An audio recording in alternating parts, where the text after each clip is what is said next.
Sean todos bienvenidos a la presentación del día de hoy. Mi nombre es Pablo Jorquera, trabajo como consultor dentro de No Otras Noches. Lo que nos convoca el día de hoy va a ser un taller de renta para efectos de el régimen general ProPyme, ya enfocado en el año tributario 2024.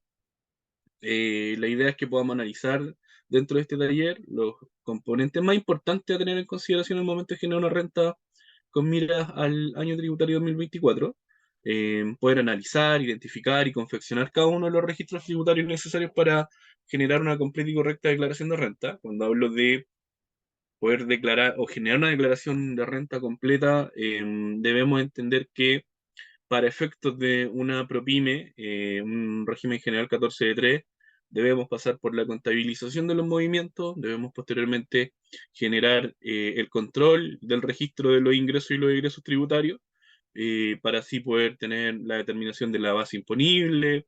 Después tenemos el cálculo del capital propio simplificado, que también eh, arrastra montos desde la determinación de la base imponible y también datos como por ejemplo los retiros efectuados por los propietarios, eh, para seguir con el cálculo del RAI del ejercicio, y el RAI del ejercicio nos va a permitir posteriormente también llevar el control de las rentas afectas y exentas en el registro de renta empresarial, además de los créditos que tengan cada uno de los socios, los propietarios de la empresa, ¿cierto? La idea es poder, como les comento, finalmente entender el ciclo, entender el flujo de la información o del registro contable y tributario que debemos llevar para poder cumplir con las obligaciones tributarias. Recordemos que cuando nos enfocamos en el 14 de 3, vamos a tener la obligación de presentar la DJ 1948, que es sobre los retiros y los créditos distribuidos en el ejercicio entre los propietarios. Eventualmente, si es que se emiten o se reciben boletas de honorarios de profesionales, debemos presentar la DJ 1879, que si bien Servicio de Impuestos Internos entrega una propuesta, igualmente debemos entender de qué se trata o qué debemos presentar en esa declaración jurada para al menos poder hacer una validación de los datos que está presentando como propuesta de Servicio de Impuestos Internos. Lo mismo con la DJ 1887. Si dentro de esta empresa acogida a este régimen tenemos personal contratado con remuneraciones, debemos presentar la DJ 1887.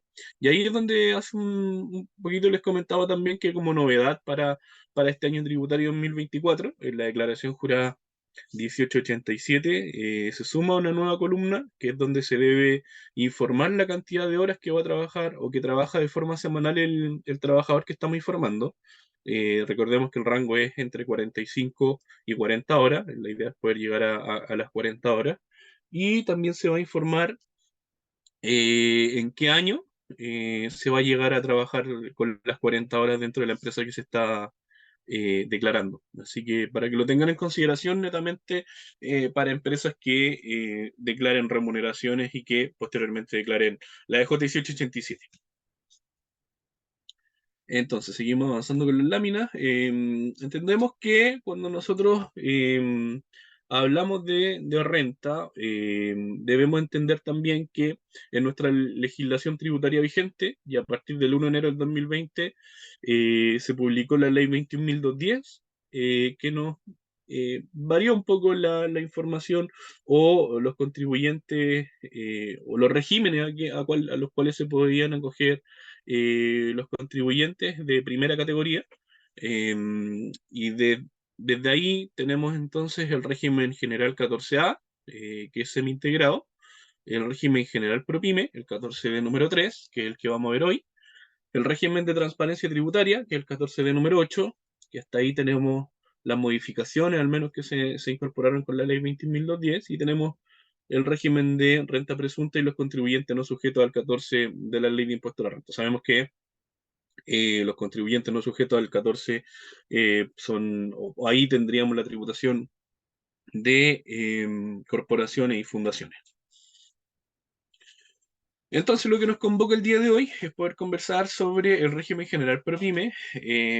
Dentro del régimen general ProPyme, deben o pueden optar entre llevar contabilidad completa o contabilidad simplificada, eh, pero eso independiente de la forma en la que lleven la contabilidad, eh, deberán registrar igualmente controles tributarios, deberán generar registros tributarios.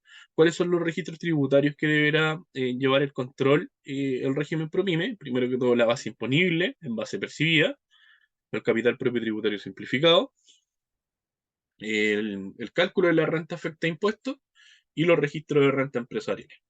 Eso sí o sí vamos a tener que llevarlo como un control tributario para este tipo de empresas, independiente de que sea contabilidad completa o contabilidad simplificada. Siempre se recomienda, o lo que yo podría recomendar es llevar una contabilidad completa, ¿cierto?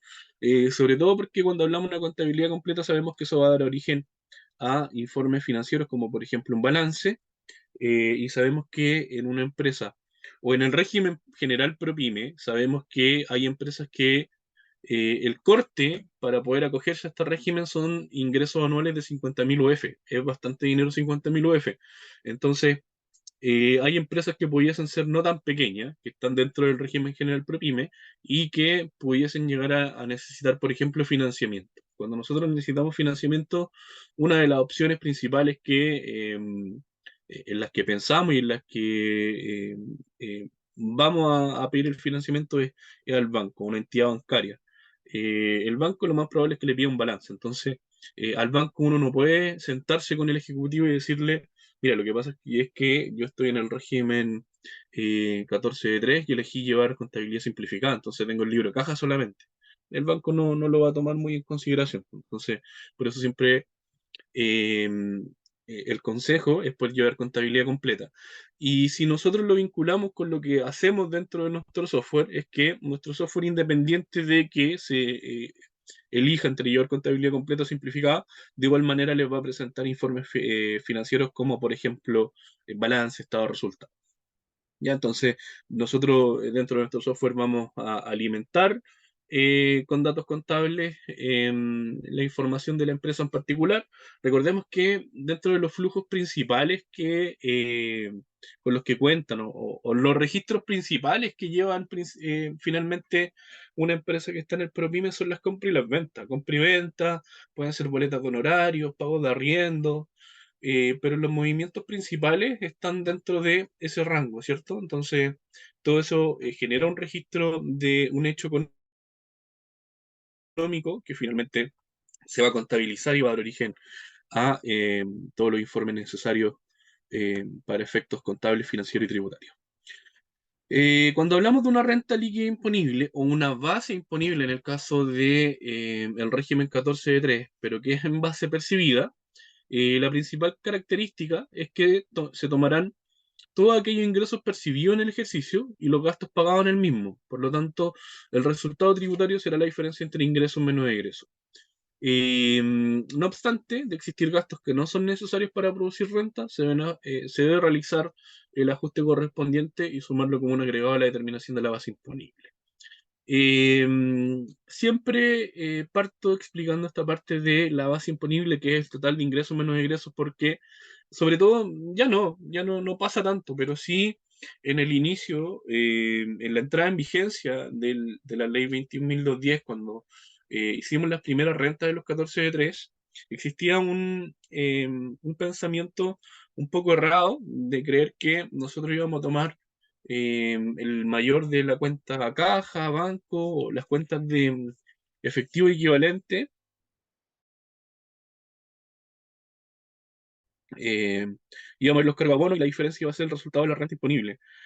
Pero finalmente no es tan así, ¿cierto? Debemos entender que todos los ingresos y todos los gastos pagados en el ejercicio deben ser a valores tributarios. ¿Por qué hacemos la diferencia entre un valor percibido total y un valor tributario?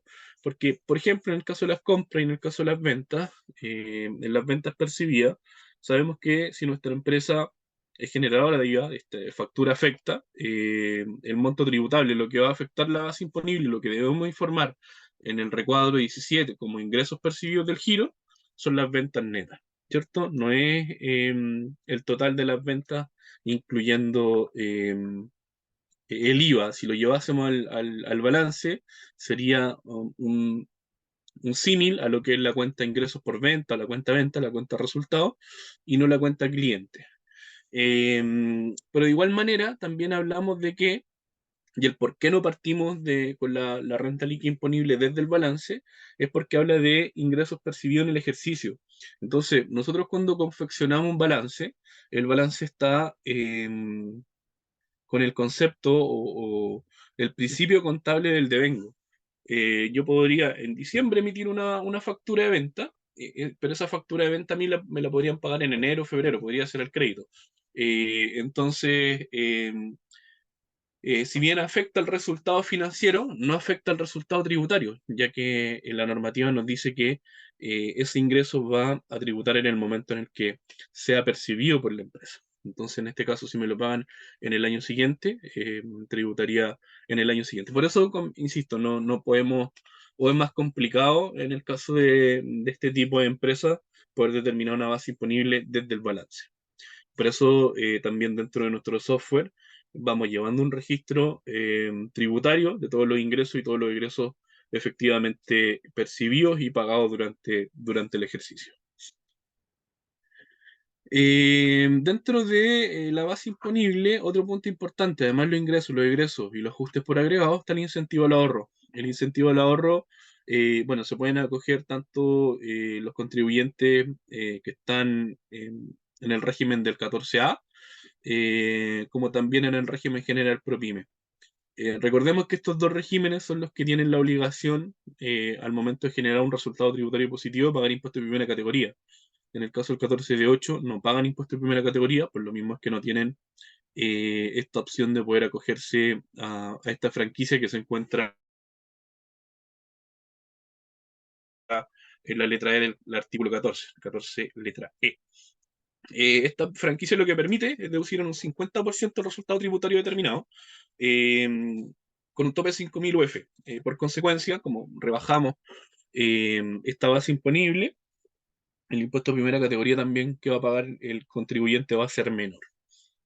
Recordemos que es opcional, no es obligatorio, y que también, si yo me acojo al incentivo al ahorro, ese 50% que se dedujo de la base imponible es una renta que queda pendiente de tributación. Entonces, en un supuesto, en un ficticio término de giro, el término de giro es que en el momento en el que tendría que pagarse el impuesto de primera categoría por esa renta que se dedujo. Los requisitos es que podrán acceder a este beneficio, bueno, los contribuyentes del régimen semi-integrado, el régimen general 14A, y el régimen general ProPyme, el 14 número 3, y que el promedio anual de ingresos de su giro no debe exceder los 100.000 UF en los últimos 3 años. El esquema de cálculo va a partir con la base imponible ante el incentivo al ahorro. Esto quiere decir que esta base imponible que determinamos acá, el total de ingresos menos el total de egresos, más los ajustes por agregado, ahí llegamos a esta base imponible ante el incentivo al ahorro, y para efectos de cálculo de la base imponible invertida en la empresa, va a ser esa base imponible menos los flujos que hayan afectado a la renta líquida. En este caso, por ejemplo, o no que no hayan no que hayan afectado, sino que hayan rebajado patrimonio de la empresa. En este caso, por ejemplo, los retiros del ejercicio van a rebajar esa base imponible, los gastos rechazados en efecto al artículo 21 que se encuentren pagados, también van a rebajar esa base imponible, siguiendo la lógica de que esta base imponible invertida en la empresa es el patrimonio finalmente que va a seguir circulando dentro de la empresa. ¿Por qué hablamos del patrimonio? Porque sabemos que cuando nosotros determinamos una base imponible, esa base imponible positiva es un aumento patrimonial para la empresa, pero el aumento neto del patrimonio va a ser esa base imponible menos los desembolsos que afectaron también al patrimonio. En este caso, los retiros y los gastos rechazados pagados afectan, son un desembolso para la empresa, tienen un flujo que finalmente rebajan el patrimonio. Entonces, en base a esta imponible, perdón, eh, tomando en consideración esta base imponible, es que nosotros vamos a generar entonces la rebaja del 50% por esta RL, por este incentivo al ahorro. En este caso sería una disminución significativa, ¿cierto? En una base imponible con estos números, teniendo 247 millones como base imponible, eh, aquí el contribuyente tendría que pagar 24 millones de impuestos de primera categoría y lo que está rebajando son 9 millones 300. ¿Por qué? Porque sabemos que el impuesto de primera categoría para el año tributario 2024 va a ser 10%. Recordar que eso va a ir variando también. Año tributario 2024 va a ser 10% del impuesto de primera categoría para el 14 de 3. Año tributario 2025 va a subir a un 12,5% y año tributario 2026 va a subir a un 25%. Eso ya está fijado.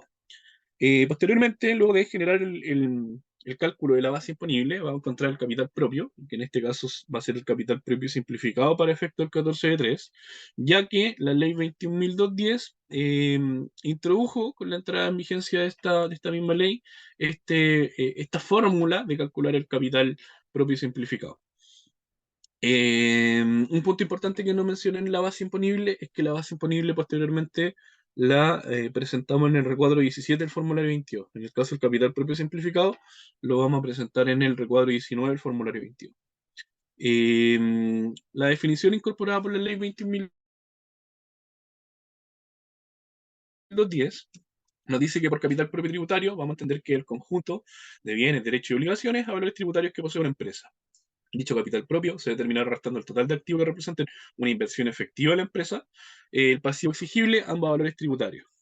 Para la determinación del capital propio tributario, deberán considerarse los activos pasivos valorados conforme a lo señalado en el artículo 41 cuando corresponda aplicar dicha norma. Recordemos que el artículo 41 habla de corrección monetaria y que para efectos de 14D número 3, o los regímenes PROPYME en general, 14D3 y 14D8, no corren normas de corrección monetaria.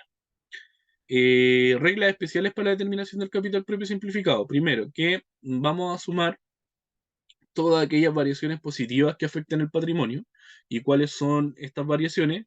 Primero, los aumentos del capital, eh, el aumento o las bases imponibles positivas, o sea, si yo tengo una utilidad tributaria, esa utilidad tributaria o esa utilidad determinada por base imponible va a afectar el patrimonio, no va a aumentar el patrimonio de la empresa. Y las rentas percibidas por participaciones. También entendemos que si yo tengo participación en una empresa, recibo un dividendo, alguna remesa, eso también va a ser un flujo que va a ser positivo para nuestra empresa, por lo tanto nos va a aumentar eh, nuestro capital propio, nuestro patrimonio. Y como disminuciones, vamos a tener las disminuciones de capital, las bases imponibles negativas, o sea, si tengo una pérdida tributaria, me rebaja el patrimonio de la empresa, por lo tanto lo vamos a reflejar en este capital propio simplificado. Los retiros y distribuciones, que también afectan o representan un flujo negativo dentro de la empresa y que también rebajan el patrimonio. Y las partidas del inciso segundo del artículo 21 que se encuentren pagadas, ¿cierto? Los gastos rechazados que yo efectivamente pagué van a rebajar el patrimonio de la empresa, generar un flujo, un desembolso, por lo tanto, lo debemos tener en consideración en el capital propio. El formato de cálculo que nos muestra en el recuadro 17 del formulario 22 es exactamente este que estamos viendo en pantalla, donde partimos con el capital propio tributario positivo o negativo inicial. Sabemos que este capital propio inicial, ya sea positivo o negativo, viene desde el año tributario anterior. Por lo tanto, si en el año tributario anterior declaramos un monto en el 1545, este año lo vamos a informar en el código 1445 del formulario 22 del recuadro 19, y si tuvimos un capital propio simplificado negativo al término del ejercicio anterior, lo anotamos en el código 1546 del formulario 22, por lo tanto, para este año va a ser anotado en el código 1446. En el caso de que sean empresas que inician actividades a partir del 1 de enero del 2023, no vamos a tener capital propio inicial, por lo tanto, se debe informar el capital aportado en el código 1374. Después tenemos el aumento efectivo de capital, la base imponible del impuesto de primera categoría determinada el ejercicio. Si es que pues, fuese positiva, la vamos a sumar entonces en el código 1705. Si es que la base imponible fuese negativa, o sea, fuera una pérdida tributaria del ejercicio, la vamos a anotar en el código 1706, restando. El incentivo al ahorro lo vamos a sumar para efectos del capital propio simplificado. Más adelante vamos a ver un análisis y vamos a explicar por qué las pérdidas de ejercicio anterior y las rentas percibidas con motivo de participación en otra empresa también van a sumar. Van a restar el valor de las disminuciones de capital, ya lo dijimos, en la pérdida tributaria, las partidas del inciso segundo que se encuentren pagadas y los retiros y distribuciones, perdón, del ejercicio afectado a los propietarios. Todos estos montos a valor histórico.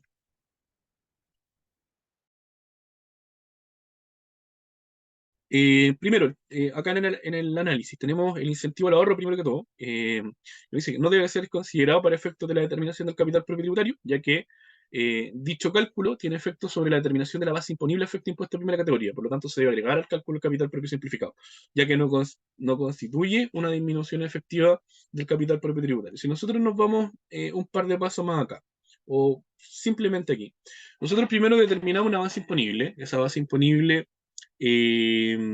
positiva genera la opción de poder acogerse al incentivo al ahorro.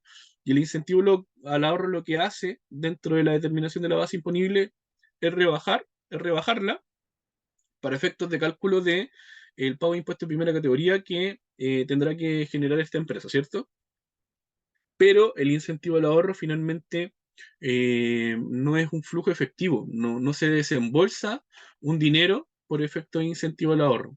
O sea que, si bien no va a ser considerado porque va a estar rebajando la base imponible, eh, es un monto que no ha salido dentro de la empresa. Por lo tanto, para poder considerarla dentro del capital propio tributario es que la vamos a sumar para hacer el efecto de poder agregar toda esa utilidad tributaria que hubo durante el ejercicio. Lo otro, los gastos señalados en el inciso segundo del artículo 21, o sea, los gastos rechazados que se encuentren pagados, van a constituir un agregado para efectos de la base imponible, por lo que tributan con el impuesto de primera categoría. Sin embargo, representan un flujo para la empresa, por lo que se deben deducir de la determinación del capital propio tributario simplificado. Acá tenemos la inversa de lo que hablamos con el incentivo al ahorro. En este caso, el gasto rechazado va a ser un agregado para la base imponible, por lo tanto va a estar considerado en la línea donde nosotros informamos la base imponible del capital propio, pero eso solamente para efecto del cálculo del pago del impuesto de primera categoría que va a tener que generar esta empresa. ¿Por qué solamente para eso? Porque dentro de la operación, ese gasto rechazado generó un desembolso para la empresa, disminuyó el patrimonio, por lo tanto es por eso que lo debo rebajar dentro del cálculo del capital propio simplificado. La misma lógica tienen los retiros dividendo remesas realizados por los propietarios.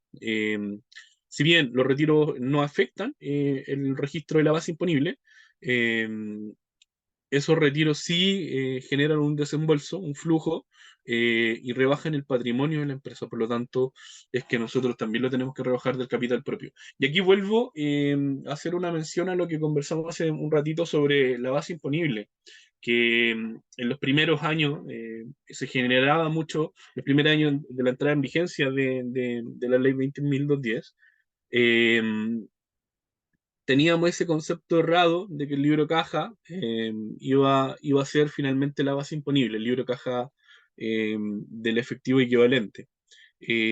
Pero si nosotros hacemos el análisis para efectos de empresa, si se generan retiros en efectivo por los propietarios, eso generan un flujo, rebajan la caja que exista dentro de la empresa. Pero esos retiros nosotros no lo consideramos en el momento de la determinación del impuesto de primera categoría que va a pagar la empresa.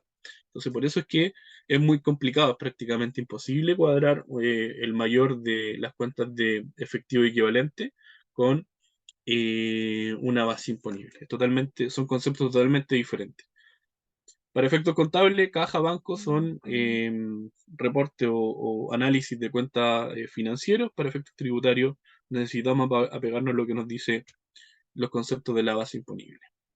Después tenemos el cálculo del RAID del ejercicio, que son las rentas afecta impuestos. Busca determinar las variaciones positivas y negativas en el patrimonio de la empresa que se encuentren afectadas a impuestos finales.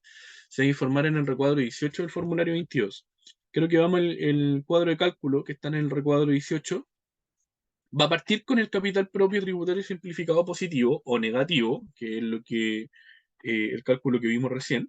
Después vamos a sumar los saldos negativos del registro REX, vamos a sumar la remesa, retiros o dividendos efectuados por los propietarios a valor histórico, vamos a restar el saldo positivo del REX, vamos a restar el capital aportado y el saldo del FUR y el sobreprecio en la colocación de acciones. Eso nos va a llevar como resultado a obtener el RAID del ejercicio.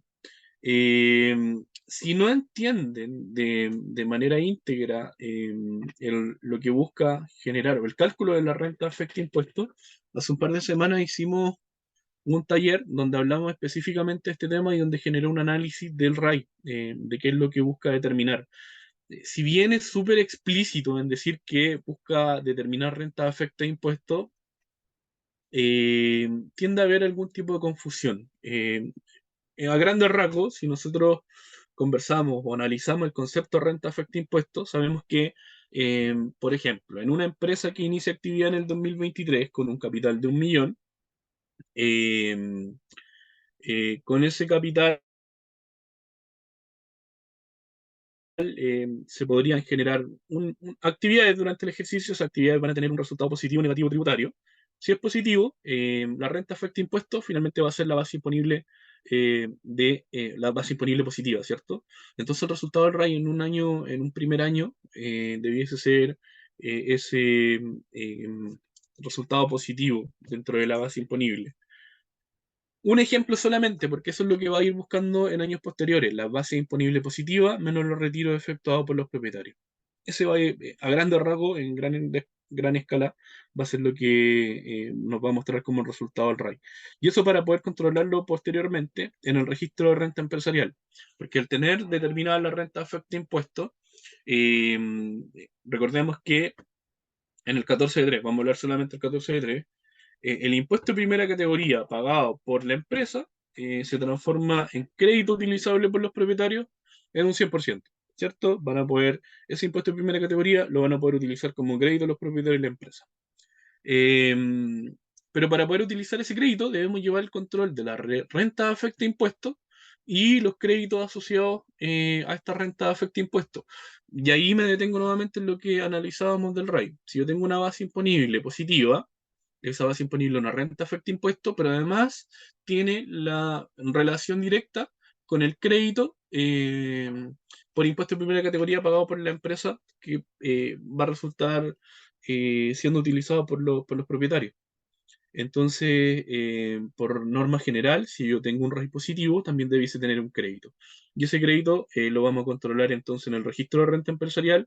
El crédito y el RAI lo vamos a controlar en el registro de renta empresarial y lo vamos a ir anotando en los recuadros 20 y 21 del formulario 21. Pero no solamente registra el RAI del ejercicio el registro de renta empresarial, porque también podríamos tener renta exenta, donde dentro de la renta exenta tenemos renta con tributación cumplida, rentas exentas e ingresos que no constitutivos de renta, y también podríamos tener saldo en el STUT, que sabemos que vienen del FUT, con saldo total de utilidades tributarias. También sabemos que este saldo total de utilidades tributarias vienen con un crédito relacionado, ¿ya? El RAI y el STUT van a tener crédito relacionado, las rentas que se encuentran en REX, como son rentas exentas de impuestos, tampoco van a tener un crédito relacionado, por lo tanto, las columnas que se encuentran dentro del REX no van a tener ninguna vinculación con el SAC. Normas generales para el registro de renta empresarial del PROPYME es que, primero que todo, no aplican las normas de corrección monetaria, por lo tanto, no hay que corregir los saldos iniciales y deben ser confeccionados al término del ejercicio y las imputaciones se realizan en orden cronológico. Eh, Como nota tenemos que si en un mismo día se efectúan retiros, remesas o distribuciones por más de un propietario, la imputación a los saldos acumulados de los registros RAI o DEDAN o REX, que en este caso no corre el DEDAN, pero sí el REX, se va a efectuar en forma proporcional a cada uno de ellos, considerando el porcentaje que represente cada retiro sobre el total de los retiros del mismo día. Eso es súper importante, pero igual hay que considerar que se deben dar varios factores para poder tener que generar esa proporción. Que, por ejemplo, que los retiros totales que tengan los propietarios sean mayor al RAI disponible, y se hayan efectuado en la misma fecha, es ahí donde van a poder, en este caso, o cómo se va a distribuir ese RAI disponible, va a ser en proporción a los retiros efectuados por los propietarios.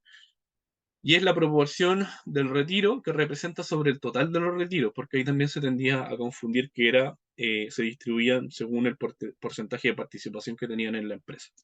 Pero no es así.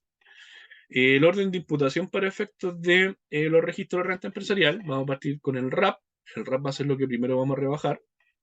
Luego tenemos el RAI, luego el REX y otras cantidades. Primero, las rentas con tributación cumplida deben ser repartidas en primer lugar, incluso con anterioridad a aquellas acumuladas en el registro RAI. Eso está en el artículo 10º transitorio de la ley 21.210. Por eso es que el RAP va a ser lo que primero vamos a rebajar dentro del registro de renta empresarial. No se considera el registro de EDAN debido a que estos contribuyentes no deben confeccionar dicho registro. Sabemos que en el caso del 14B3 hablamos de una depreciación instantánea. Esto quiere decir que en el momento en el que yo adquiero un activo fijo, lo rebajo directamente como gasto para efecto de base imponible, por lo tanto no se va a generar una diferencia entre depreciación acelerada y normal. En el caso de que no exista saldo en los registros, el retiro igualmente se grabará con los impuestos finales. Eso debemos tenerlo claro. Si yo tengo un RAI, es una pregunta que se da también, ¿eh? Si yo tengo un RAI negativo, ¿cómo la anoto en el registro de renta empresarial? Es cero. No existe un RAI negativo para efectos de imputación de retiro. Entonces, si yo no tengo saldo en el RAI, si tampoco vengo con saldos de arrastre de RAP, no tengo REX ni tengo STUT, pero sí genera retiro el propietario, los dueños de la empresa. Primero que todo debemos saber que lo que está retirando el propietario es prácticamente patrimonio inicial de la empresa, ¿cierto? Eh, pero ese retiro finalmente se graba con global complementario. Se informa en el registro de renta empresarial, no se informa solamente en la EJ 1948, y en este caso, esos retiros que no fueron imputados ni el RAI, ni el RAP, ni el REX, ni el STUT, se informan como retiro sin derecho a crédito. Y también a no confundirse, no se informan como retiro en exceso. Los retiros en exceso son retiros que quedaron pendientes de pago de impuestos al 2016, el 31 de diciembre del 2016. Después del 31 de diciembre del 2016 se eliminó, digamos, el concepto de retiro en exceso. Entonces, a no confundirse con ese concepto en particular. Y en el evento que exista FUR, cuando exista una devolución de capital formal, debe ser imputado en primer lugar. Este FUR nosotros lo informamos dentro de la columna del REX también. En el registro SAC, nosotros vamos a registrar el remanente del ejercicio anterior, el impuesto de primera categoría de la renta líquida imponible generado por la empresa, en este caso de la base imponible, el impuesto de primera categoría por retiro de dividendos percibidos, el impuesto pagado en el extranjero sobre renta grabada en el extranjero, y el impuesto de primera categoría proveniente de reorganizaciones. Esos van a ser los primeros controles que vamos a tener dentro del registro SAC. Posteriormente, van a rebajar al registro SAC aquellos créditos que sean asignados a los retiros, remesas o distribuciones del ejercicio, y las partidas del inciso segundo del artículo 21 que sean afectadas con la tasa del 40%. Estas rebajas van a ser a todo evento y como última imputación comercial, pudiendo incluso hacer negativo este registro. Entonces, ahí sabemos que el SAC podría llegar a ser negativo. Acá tenemos el orden de imputación del registro del SAC, donde encontramos la columna de los acumulados desde el 2017, donde sabemos que en el 2017 teníamos la anterior reforma, donde hablamos del 14A y el 14B. Dentro de los acumulados del 2017 también tenemos los acumulados desde el 2020, que ahí ya hablamos de la entrada en vigencia de los regímenes ProPyme y el nuevo 14A. Y tenemos los acumulados hasta el 2016. Los acumulados hasta el 2016 sabemos que son los que están relacionados con el FUT antiguo, ¿cierto? El orden de imputación va a ser de izquierda a derecha, o sea, yo puedo tener, si yo tuviese un crédito acumulado desde el 2020, pero además uno acumulado desde el 2019, primero voy a rebajar el de el 2019. Lo mismo, yo podría tener un crédito relacionado con el STUT eh, que es acumulado hasta el 2016 y podría tener uno acá acumulado desde el 2020 y yo primero voy a rebajar el del 2020 y después voy a rebajar el del 2016. Cuando dejen cero estos primeros, o en orden de izquierda a derecha, me voy pasando eh, hacia la derecha dentro de este recuadro. Para efectos de el registro SAC o el crédito generado por una ProPyme, una 14 de número 3, sabemos que la base imponible si es positiva, genera un impuesto de primera categoría que paga la empresa y ese impuesto de primera categoría pasa a ser crédito. ¿Dónde vamos a notar ese crédito? En la columna que está la cuarta posición de imputación, acumulado desde el 2020 con derecho a evolución eh, y no sujeto a restitución. Recordemos que el 14 de 3 no está sujeto a restitución. ¿Qué es, qué es estar sujeto a restitución? Lo que pasa con la renta semi-integrada, que deben posteriormente restituir el 35%, por lo tanto no pueden utilizar el 100% del crédito.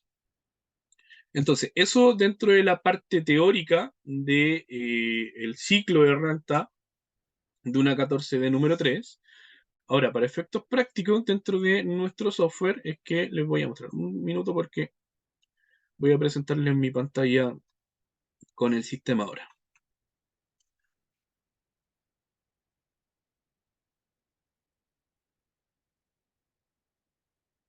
Un minuto, por favor.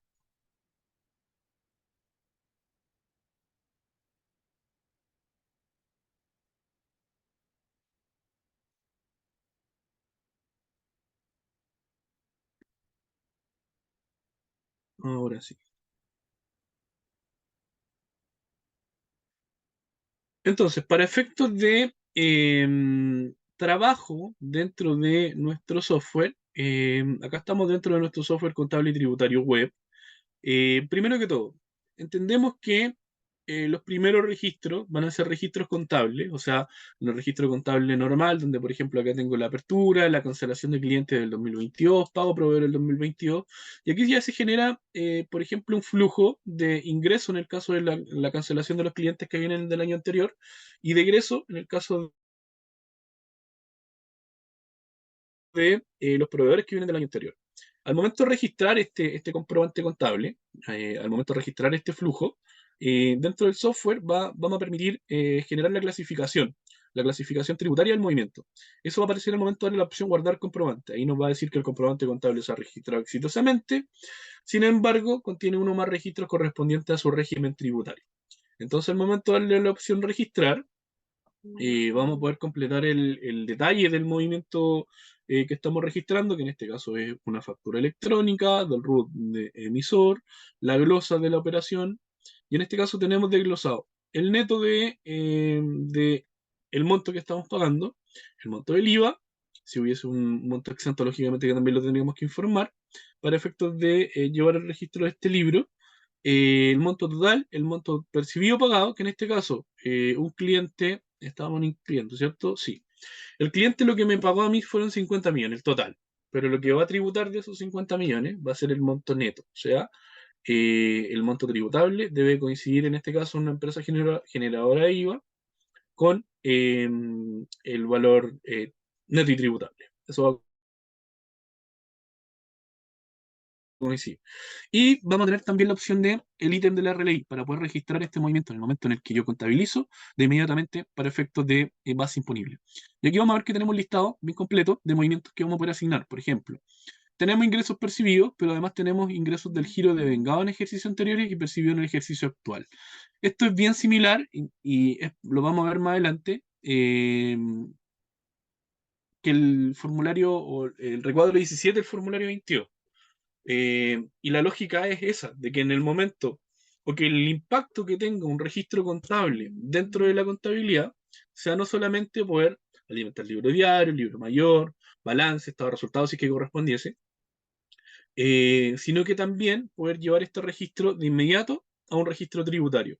Este registro tributario, o sea, este registro contable, nos va a alimentar en el módulo 14 de ProPyme, en el régimen ProPyme, el registro de ingreso y egreso. En este registro de ingreso y egreso vamos a poder ver el detalle de todos aquellos movimientos que fueron registrados durante el año y que van a afectar el flujo y posteriormente la base imponible.